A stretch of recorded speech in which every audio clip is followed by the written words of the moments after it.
Okay, we're going to get started. I'm going to do one more time for folks. We are unmuting here. So if you have not yet said good morning, please go ahead. We're going to try one more time with the audio. We would really like to have some discussion with folks today, so I want to be able to chat back and forth. Anyone else new on the line? Hi, this is Mike Kroll from Lone Star College. Hi, Mike.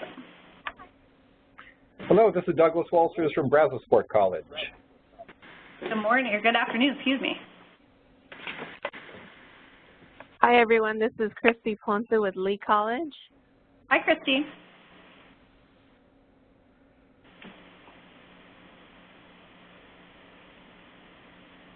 Okay, all right, well, we'll go ahead and jump in. Just a reminder for housekeeping that when we're talking, you can go ahead and use the chat box if you have any questions or comments, and we'll stop several times throughout this webinar to get your input and feedback and take questions and so forth. So would love to be able to chat with you on the phone line, but if you're not talking, go ahead and mute both your phone and your computer. We'll want to keep that computer muted throughout, and just unmute your phone when you're ready to chime in. All right, well, thank you so much, everyone, for taking time out of your day today to join us for the Gulf Coast Regional Target Kickoff webinar. We are going to be talking about 60x30TX, of course, and a new strategy that we're rolling out to mobilize around the plan in a regional way. So I'm Jenna Cullinane-Heggie. I'm the Deputy Assistant Commissioner for Strategic Planning and Funding. And I'm here with several of my colleagues, and I'll go ahead and let them introduce themselves as well. Hi, I'm David Gardner, Deputy Commissioner for Academic Planning and Policy. I'm Melissa Humphreys. I work in Strategic Planning and Funding, and I'm also the point of contact for the Gulf Coast region. I'm Luis Martinez. I'm a data training specialist. I met a few of you at the last Data Fellows. Great. And I'm going to turn it over to David to welcome us to this event. Well, I appreciate all of you taking the time out. The 60x30TX is very important for the future progress and good life, essentially, for people in Texas. I know a lot of you have things to do, but it's important. We've known for a long time that there are differences between regions, and thus we are wanting for the first time to develop regional targets. And we know that because of differences, there may be some things that work statewide, but there may be some things specifically that work in your region that may not work elsewhere. And frankly, we may learn some things from your region that might help somewhere else. So we thank you for coming together, and I think I'm going to now briefly go through the... Let me do one thing first, and then we'll go through. No problem. So just today what we're going to do in the next hour is we want to create a forum to engage not only institutions of higher education, which are absolutely important and vital to achieve the goals and targets of 60x30TX, but also with other stakeholders from K-12, from business and industry, and others from the Gulf Coast to talk about the plans. We want to introduce our regional targets, the process and the supports that we're going to offer through this work, and also get your input about how to mobilize the regional targets in your area. We are doing kickoff meetings with each region, and it's looking different already in every region that we've talked to about how folks want to proceed. So we want to take advantage of your insight and input about how to do this work best in the Gulf Coast.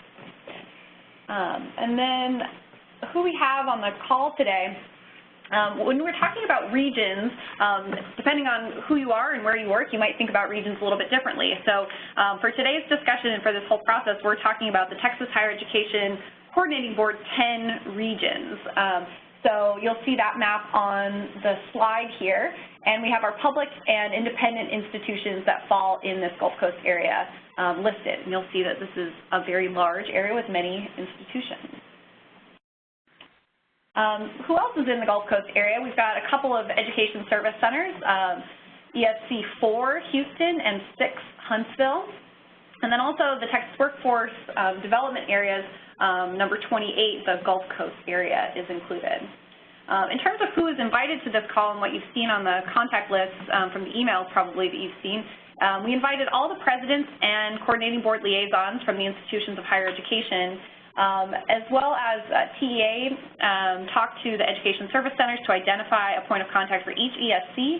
And with the TWC workforce development areas, we have the chair and executive director of each of those invited to participate in the call. And I've heard from many of you as you introduced yourselves and can see others logged in our webinar here. So we've got great representation. We've got over 30 folks joining us for the call today. Who else is in the Gulf Coast area? There are also other players that we know are going to be important to this conversation around 60x30 tech, like active P16 councils, collective impact organizations, county or city leadership, chambers of commerce, et cetera. So while we did not exhaustively invite all of the potential players, this is one area where, one of many areas where we're going to be looking to you to help think about who are the right people to be around the table for your regional discussions and encourage you to include them in the ways that fit best. And now I will turn it back over to David to talk a little bit about 60x30 text and the four large goals. Thank you. I'm always anxious to talk about this. I stepped out a little too quickly, but I'll try to restrain myself and only talk for 5 minutes about this. Our overarching goal, 60x30, is really about educational attainment in the state. And it's always important to emphasize that this is about the 25 to 34-year-old population that has achieved a certificate, associate, baccalaureate, or master's.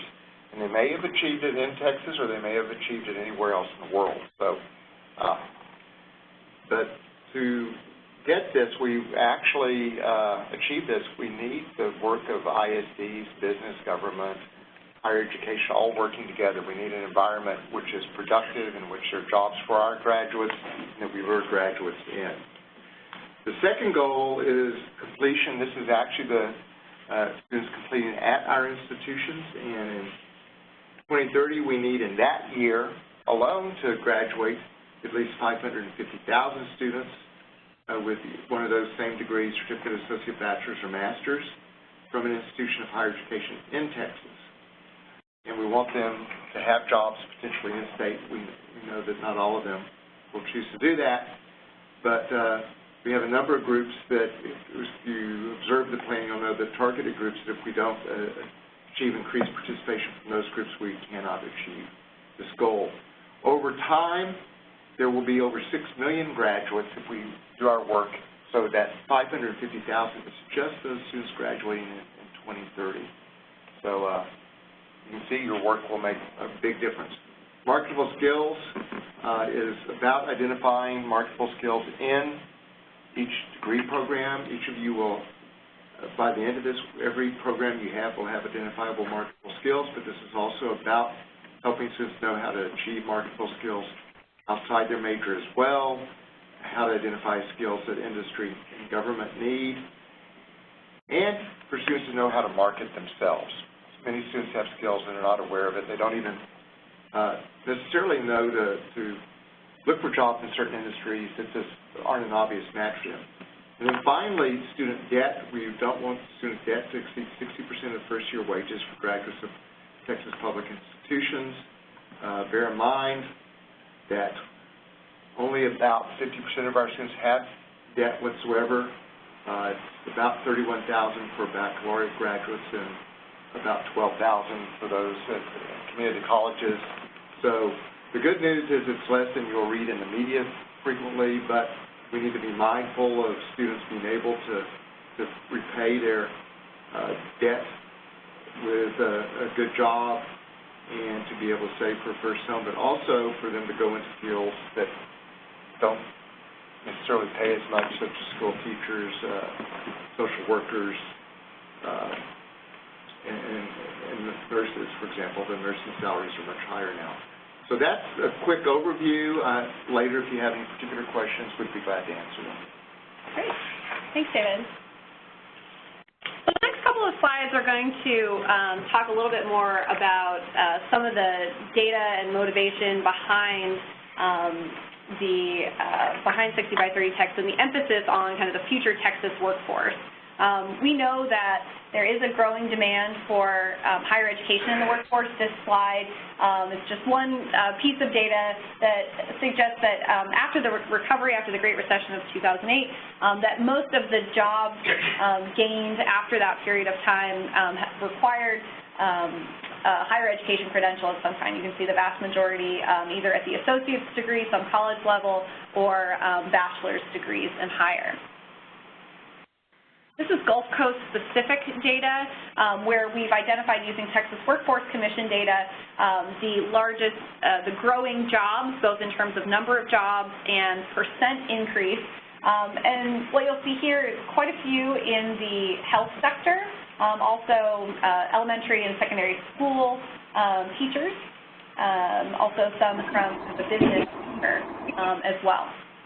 So these are some of the areas where our growing number of graduates hopefully will be going into these growing fields, and this is kind of where the workforce is telling us demand will be coming from. The next slide shows wages. And this may feel like preaching to the choir that more education is typically associated with higher earnings, but what we have found is we've been out in the field that it's not always taken as given that more education is better, and I think often folks are thinking about, well, I can make, students can earn this much in the first year after high school, but when we really look over the long term, typically students are better off over the long term when they have higher levels of education, and here's the wage information for no high school diploma, about $18,000 a year. I should say, sorry, that these are 2006 graduates from the Gulf Coast area, and we track them after 10 years to give them time to be in the workforce and also to complete credentials.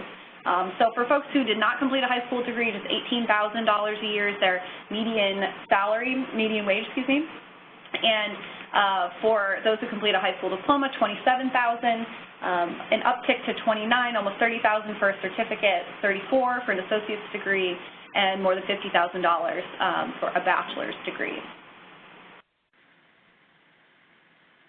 So with that background in mind, I want to jump into the regional targets and provide a little overview of why we're thinking about approaching this work regionally and what we're hoping we'll accomplish.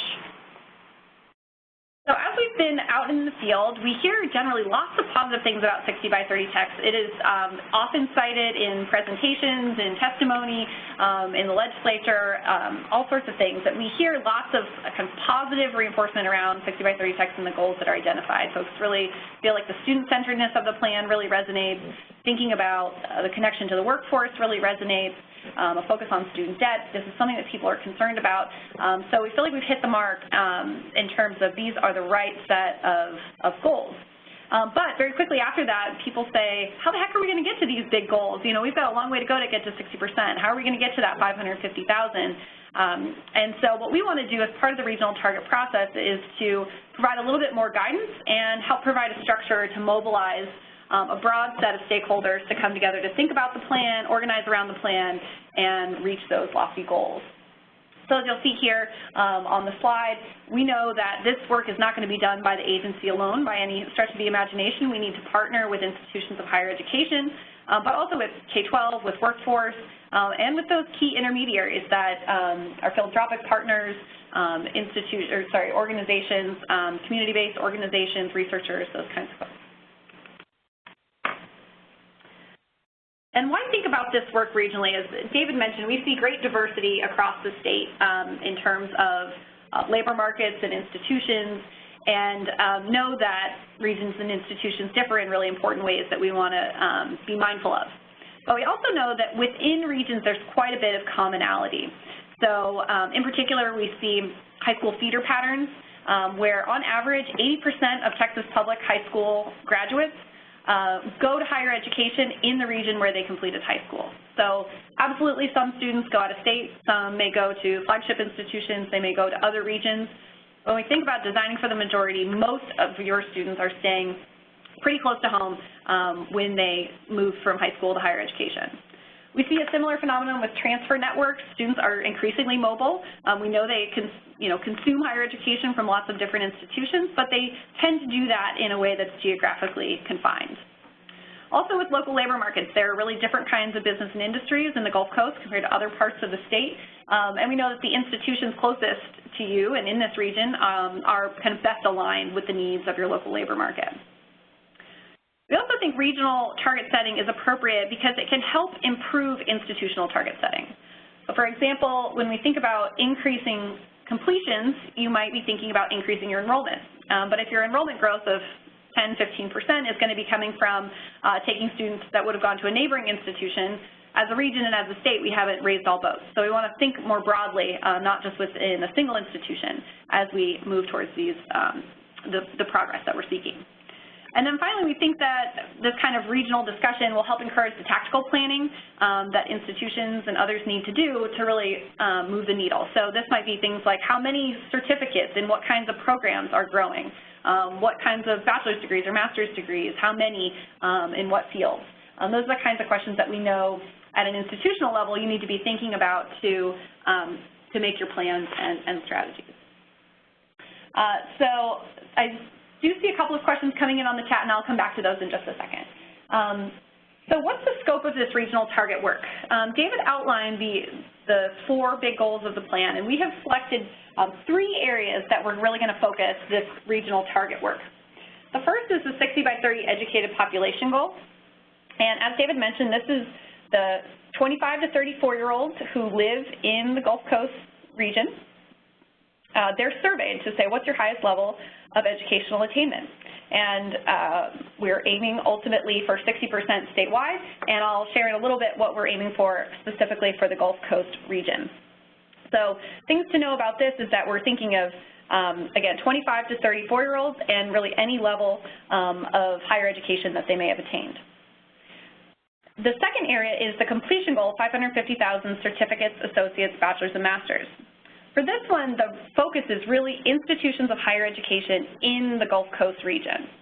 And what we'll be looking at is any certificate, associates, bachelors, or masters given to or awarded to any student. So it doesn't have to be 25 to 34. It could be folks from other parts of the state or even from other parts of the country or another country. Anyone that an institution of higher education in the Gulf Coast gives an award to, we're counting as part of this completion goal. And then the third area is the target of 65% high school to higher education direct enrollment. So what that means is we're looking in the Gulf Coast region, all the students who graduated from high school in the Gulf Coast. And we're tracking, do they come into higher education in Texas? And they could go into higher education in the Gulf Coast or elsewhere in the state. As long as we can track them, we will be counting them. We don't see students that go out of state, though, but we'll be really thinking about, for this one, that high school grad population for the Gulf Coast, compared to what I talked about with the completion goal, which is really about institutions of higher education and students who are enrolled there. So in those 3 areas, what we're going to be asking regions to do is to bring together institutions and other stakeholders to do 2 things. The first is to identify at least one powerful strategy in each of these 3 areas.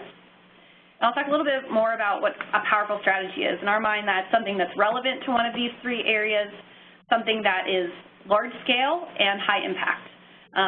It might be building on something you already do, but maybe you do it for a small number of students, and this would be an opportunity to grow to a larger number of students. Or it might be something that you're already doing but not explicitly connected to the plan, or not all kind of players are focused on that particular strategy. So that's the first thing. So we're looking for 3 powerful strategies. The next is to set numeric targets by institution for completion only. So for that area, the completion goal, 550,000 certificates, associates, bachelors, and masters, there is a regional target number for that, which I'll show you in just a minute.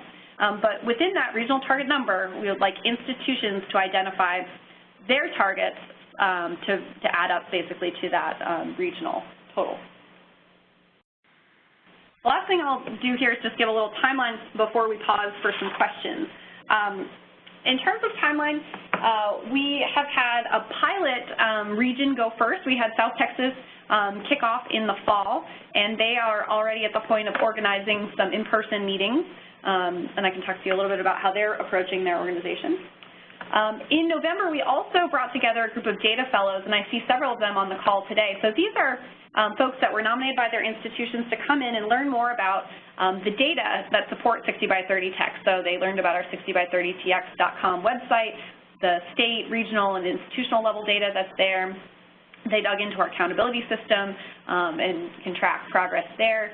But we also spent some of the time together working on and digging into our regional data workbooks. And these folks are going to be your phone a friends. These are people who have some background in what does 60x30 educated population look like, kind of behind the numbers for your region. When you think about completion, the data workbook includes things like regional completions as well as institutional completions with breakouts for our subpopulations of focus, as David mentioned, African American, Hispanic, economically disadvantaged, and male students, et cetera.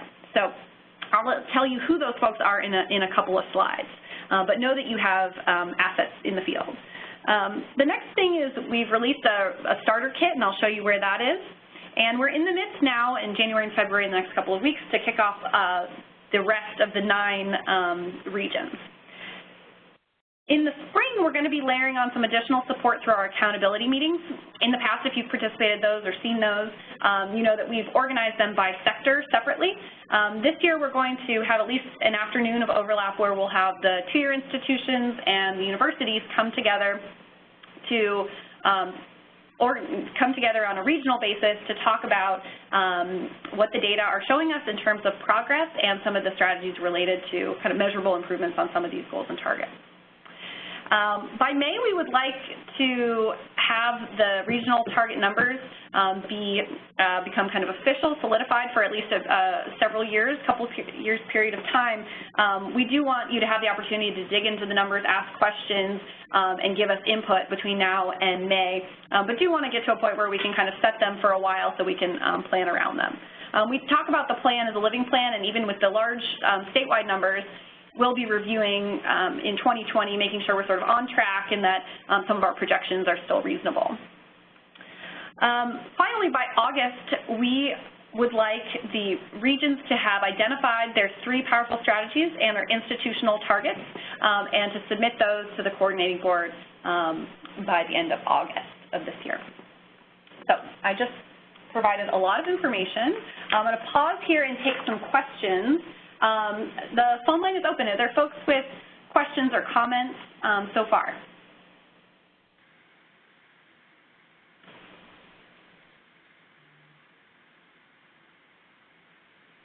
This is Reginelle Crockham from Texas Southern University. I have a question that I also shared with Luis when I had a chance to come to the coordinating board as a data fellow. My question is regarding the type of degrees that are counted in the completion goal. So I understand it's certificate, associates, bachelor's, and master's. My recommendation or my for consideration would be that Form D degrees are also considered. I'll use for an example here at Texas Southern University. When a student enters, they enter as, a first-time freshman, and the first degree that they're able to attain in pharmacy is actually that Form D. And so in that instance, it's not like we have a bachelor's of pharmacy and then they go on to get a doctoral of pharmacy degree. And so I'm interested to know if there's any consideration for counting Form Ds as well, specifically because our institution is not unique in that manner. U of H kind of functions the same way in their Form D degree, and I know for our institution, generally we award about 100 Form D degrees annually. And so if we're talking about to 2030, a 12-year period, we're talking about 1,200 degrees during that time. So I was just curious as to if any other regions had that question or concern, or if that's something to be considered. This is David Gardner. Actually, every school pretty much runs their Form D program that way. When we were developing the plan with over an 18-month period, what we do with these plans is develop things we want to target strategically. And first professional degrees were not considered something that they're important, but they're not something that we need to count to get to where we want to go. We're not counting PhDs, we're not counting law degrees, we're not counting DNPs, but there are things that we value otherwise, but we would totally have to change our if we wanted to count that, we would have to raise our target dramatically, as your number suggests. But be assured that we value those students very much. But this was a strategic decision on the part of the committee and the board. And you'll note that if you were around when we were working on closing the gaps, we didn't count master's degrees. And because of some change in the job market, we added those. So it's a specific decision. But thank you for raising that. Of course, yes. Just curious, since it's their first opportunity to attain a degree, but I do understand the strategic process and thought that was going into it. But just since we were afforded the opportunity to ask questions, thought I'd pose it. So thank you again. Well, I'm glad you did, and don't ever hesitate to do that. Anyone else? I see that there is a question in the chat. Where is pre-K on the previous slide? I think what this one was about this, that there were elementary school and secondary school teachers, but not pre-K perhaps. So if that's not right, feel free to clarify on the chat. I believe it was Mark. So what we have here are just the top 5 highest number growth and highest percent growth. So if there are other educational areas, and I'm not sure if pre-K teachers would fall in elementary school, if there would be a separate category. No, I don't think they would be included in that. I could be wrong, but so if they're a separate category, they didn't rise to the level of the top 5 in terms of numbers or percent of growth. For all we know, they could be number 6. Right. So, but it would probably be worth looking at.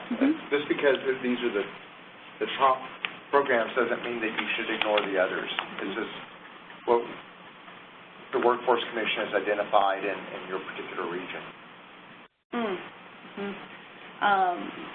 So the question was more about stakeholders. So so I think if there are important stakeholders who we've overlooked, this is really just a place to start. So if there are folks you think that should be included, welcome you to do that as you start to organize and convene around this work.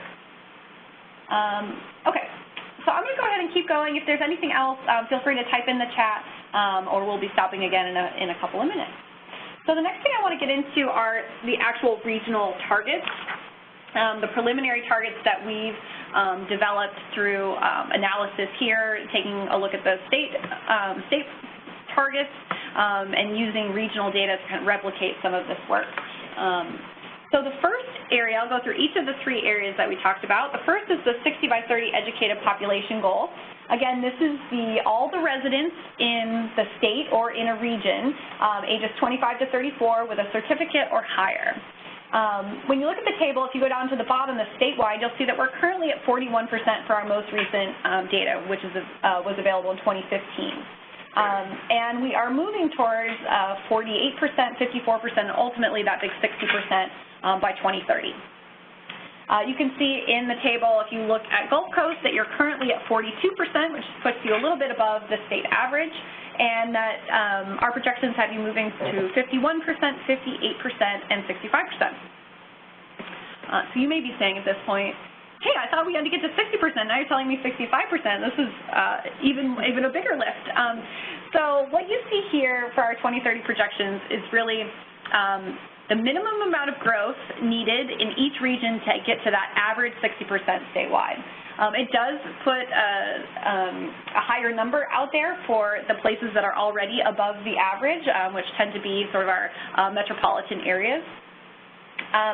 You will see that we do hope, we would love to see every region get to 60% statewide, but also know that that challenge looks really different depending on where you start. So we've got, the range is from about 29% to about 48% currently. We expect that all regions will need to grow considerably, but want to be reasonable in terms of the growth that each region could achieve. So the second area is completion. Again, certificates, associates, bachelor's, and master's.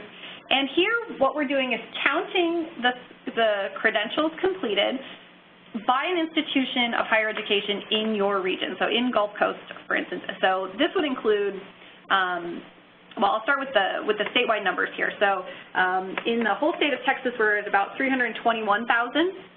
and aiming to get to that 550,000 in 2030.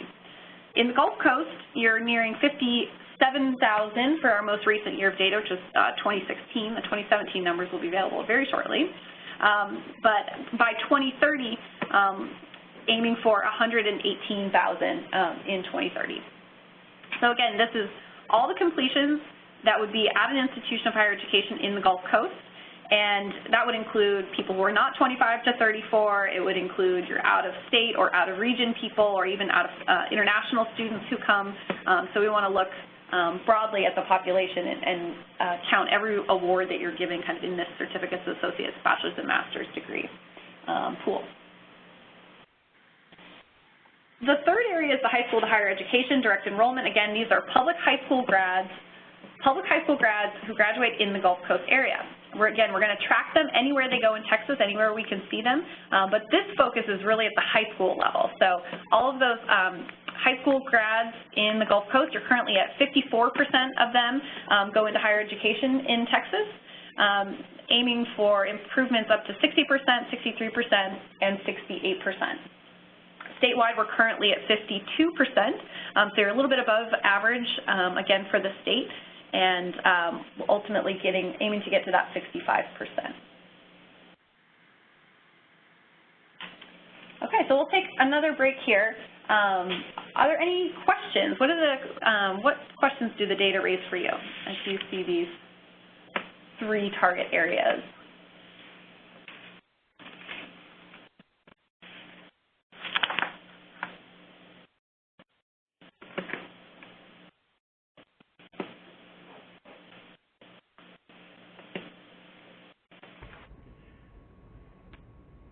During my teacher pause for a moment.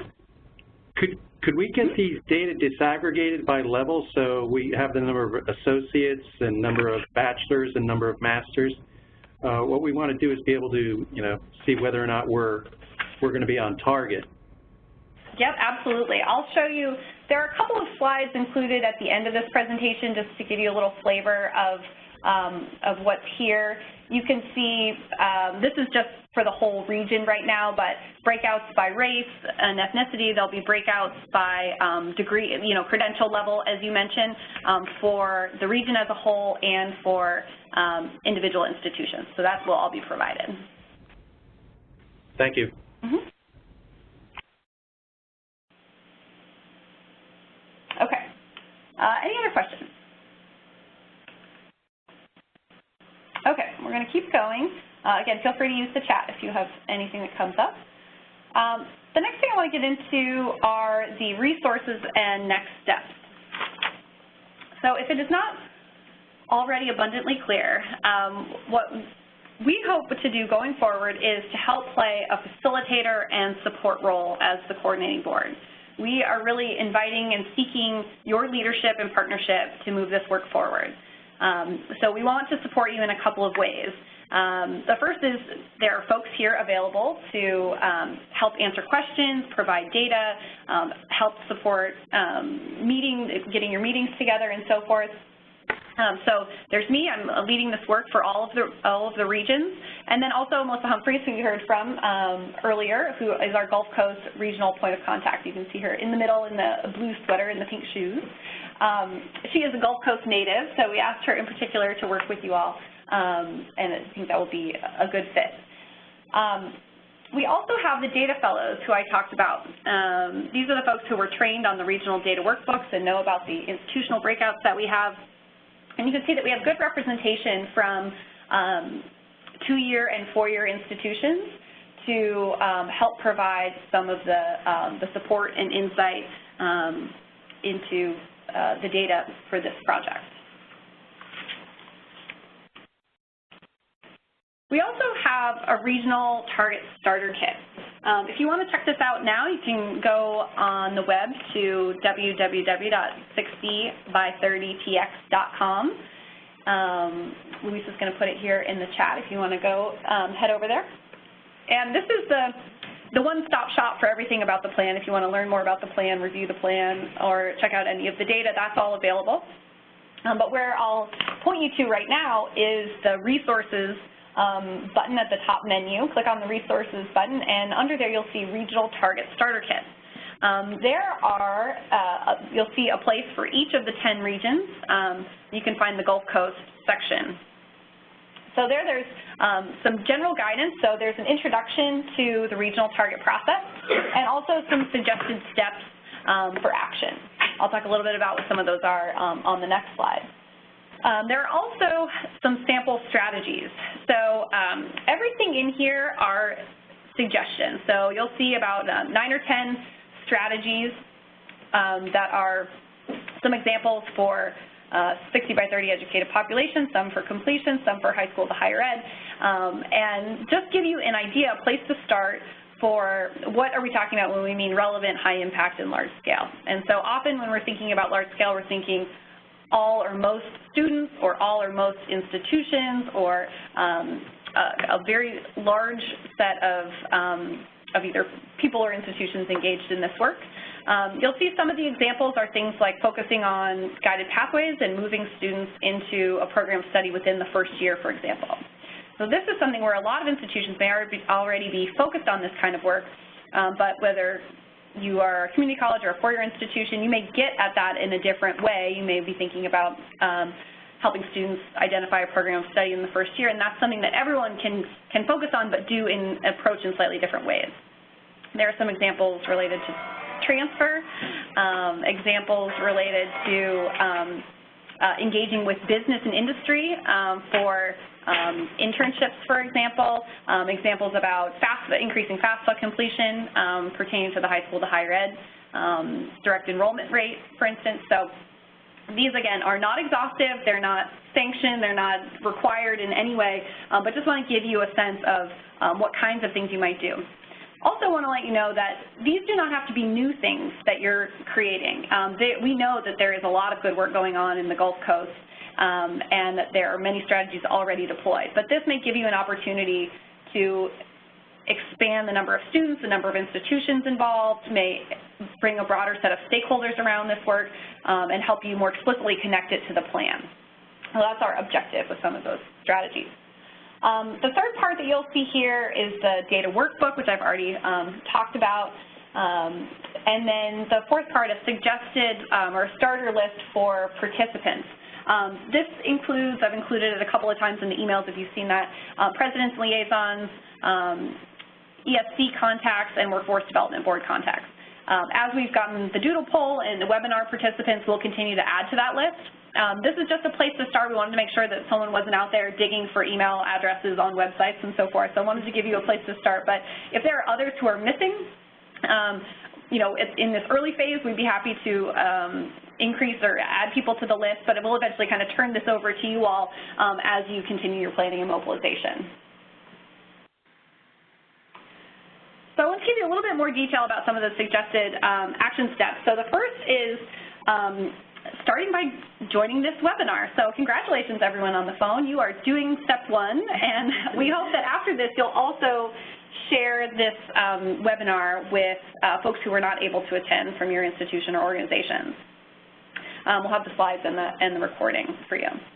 The next step is to organize a virtual or in-person convening, and the starter kit offers some suggestions about who you would want to include, when to meet, kind of a suggested timeline, who could host, and who might facilitate. So you want to be thinking about kind of geographically, what's the right place? Do we need one meeting? Do we need multiple meetings?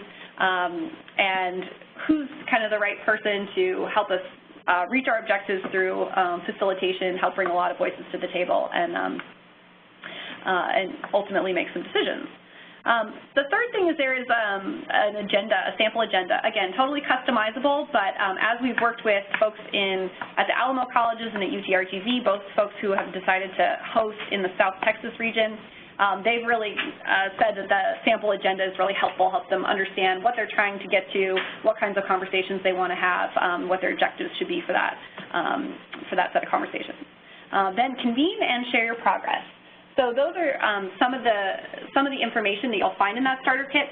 So I really recommend that you take a few minutes to dig into that. Okay, so this is the real reason we want to get together with you today. We really want both to provide a lot of that background information, but really get into how do we start to move this work forward. So the first question I have is that we've developed these preliminary regional targets for the Gulf Coast as a whole and want to get your advice about how to operationalize identifying those strategies and the institutional completion targets in your region. And that might be something you want to think about geographically, organizationally, or perhaps by target. So I'll open the line here and via chat or just verbally if you have any thoughts or input or questions about that.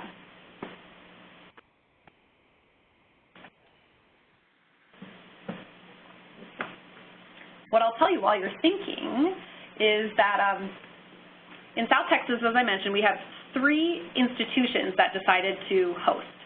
So Alamo Colleges said, you know, hey, we'll take the San Antonio area, UTRGV will take the Lower Rio Grande Valley area, and A&M International said they would take kind of the Laredo, Kingsville, Corpus area. So for them, they were saying our geographic dispersion is our biggest challenge, so we need to find a way to connect but also help people convene geographically.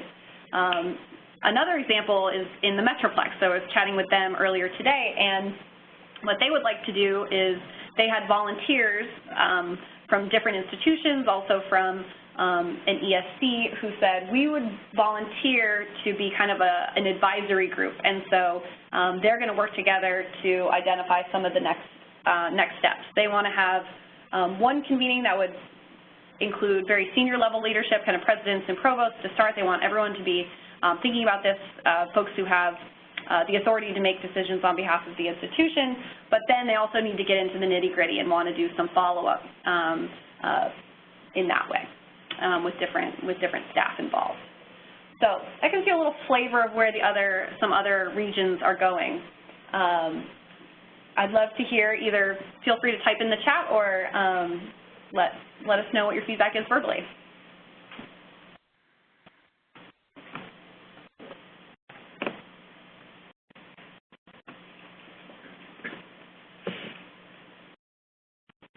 This is Melissa. Here's just another thing to think about.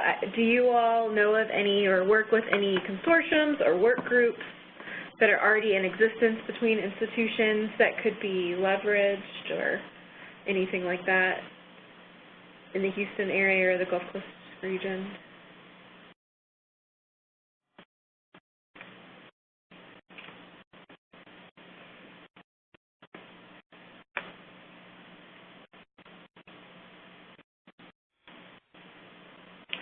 Quiet group today.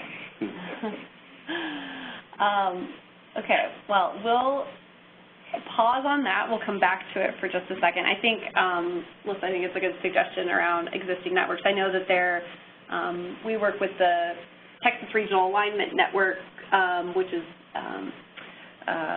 includes San Jacinto, and I know Houston Community College and some others, but where there's some kind of higher ed to K-12 connections going on. We've also heard some suggestions in other regions about potentially using a HERC convening to build off something like that, piggyback and organize a meeting around there. And again, we've also had suggestions of a particular institution taking the lead on hosting. Okay, so think about those things, and we're going to go to the second question here, which is that we need a person or a small group of people to communicate with regarding the targets. How would you suggest identifying our contacts? So you may say, hey, I'm interested in volunteering in playing sort of a planning role, which would be great. Otherwise, we could also just identify steps for how to find those contacts if you aren't yet ready to raise your hand. Mm-hmm.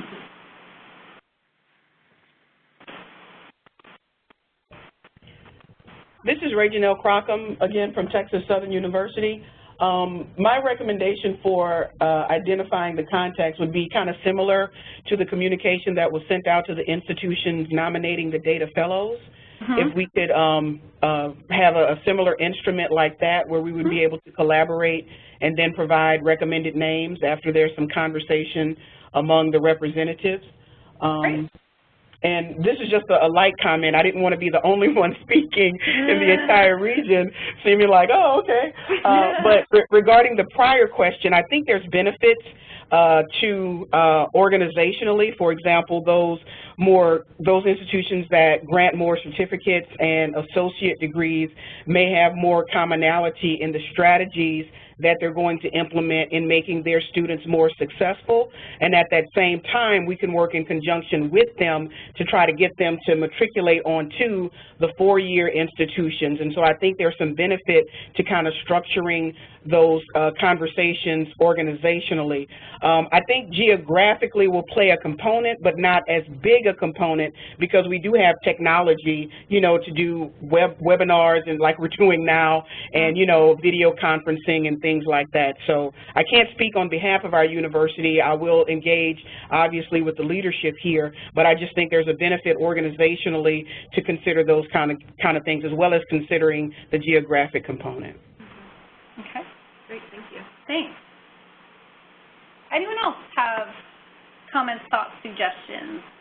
What did you think of the suggestion to do kind of a nomination process?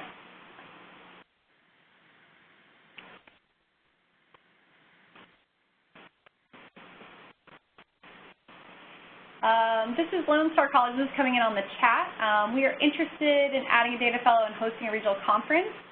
Who needs to be our contact for these requests? Dr. Alicia Harvey-Smith would be the contact for Lone Star. Okay, great. So what we'll do is Melissa or myself will be the contact.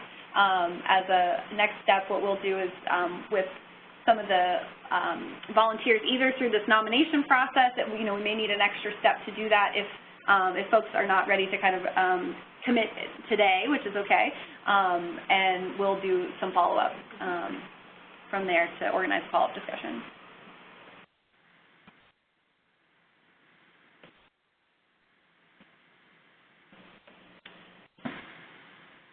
Anyone else? Either via the chat or want to speak up and be brave?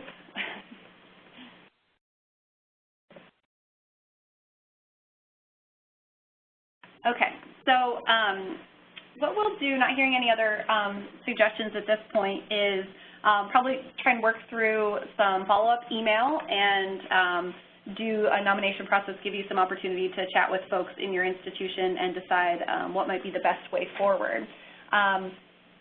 I think what we'll do is do kind of usually within a couple of days, we'll get the recording and the slides out to you, and then we'll probably do another follow-up with maybe a couple specific folks to make sure we have our marching orders down. I want to just make sure you have our contact information. This is how you can get in touch with me or Melissa. You can see our email addresses there, so feel free to contact us. And again, we'll probably be requesting some additional information from you via email, so keep an eye out for that. And since we have a little bit of time, I'll just take a few minutes to look at some supplemental data. Martha Oburn added something. Okay, I see another suggestion. Martha Oburn, Houston Community College, agree with the institutional communications and nomination. Our chancellor will likely want to weigh in on the choice. Okay, great. Is there discussion with the Texas Success Center and tying these to regional meetings? That was from Alicia. So thank you, Martha, and thank you, Alicia. Alicia has had some initial discussion with the Texas Success Center. I know that those regional meetings are coming together, and in at least one other region in Upper East, they have talked about piggybacking off of their Success Center regional meeting to then bring a broader set of folks together to talk about this. So I think that can be a very viable option depending on kind of timing and when that all comes together. So that's I appreciate that suggestion as well.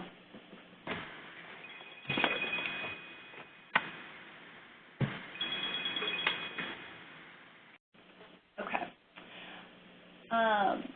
So the next thing I just wanted to show you was just some of the information that we have about each of the target areas. So for the Gulf Coast, what you can see here for the 60 by 30 educated population projections, and you can find these in the data workbook information, but just to help you dig into this a little bit, statewide what you'll see is we're looking at the total number of 25 to 34-year-old residents who said, yes, I have a certificate or higher credentialed. And so that's about 1.6 million people in the state. And that's divided by our total population of 25 to 34-year-olds. That's about 3.9 million, and that gets you a rate of about 41%. You can see in the Gulf Coast that there are currently 426,000, 427,000 almost, folks, residents who have a certificate or higher out of a population of just over 1 million people, which gets you to a rate of just over 42%. And going forward, you'll see that we are accounting for migration and population increases in 2020, 2025, and 2030, so that by the end of the life of the plan, we'll be aiming for about over 700,000 educated residents in the Gulf Coast area out of about 1.1 million people projected to be in that 25 to 34-year-old age range to get to a percent of 65. A bit more detail here about the completion goals. You can see here the regional completions in the most recent year and then the projections going forward, along with the state actual and completions. The additional information here is the breakouts, the targets for Hispanic, African American, male, and economically disadvantaged. And while those are not specifically part of the institutional targets that we are asking institutions to submit by August, we really want to encourage folks to be thinking at a tactical level and planning around these special populations. And so want to be looking at the statewide numbers and the numbers for the Gulf Coast here by the race and ethnicity breakouts, by gender, by economically disadvantaged status, et cetera. So that's what I'm showing you here is at the regional level, but in your data workbook you can also get this information by institution, so you can make those institutional projections. And then the third area here, so I've had folks say, okay, great, we're at 54%, we have to get to 67%. How do we do that? What does that really mean in terms of students? And what you can see here is that right now you have 39,000, almost 40,000 recent high school graduates coming into higher education out of 73,000, almost 74,000 high school grads in your area, and that you would need to increase to 54,000, 55,000, so about 25,000 additional students who are graduates from your region moving into higher education. So just some additional supplemental stuff for you to think about after the call. So we'll wrap up here unless there are any other questions or comments. I want to thank you for your time today. I really appreciate it. Appreciate your partnership in the work that we've done to date and the work that we will do going forward. I'm looking forward to it. If you need anything, please feel free to reach out to Melissa or myself, and we'll be following up with you soon.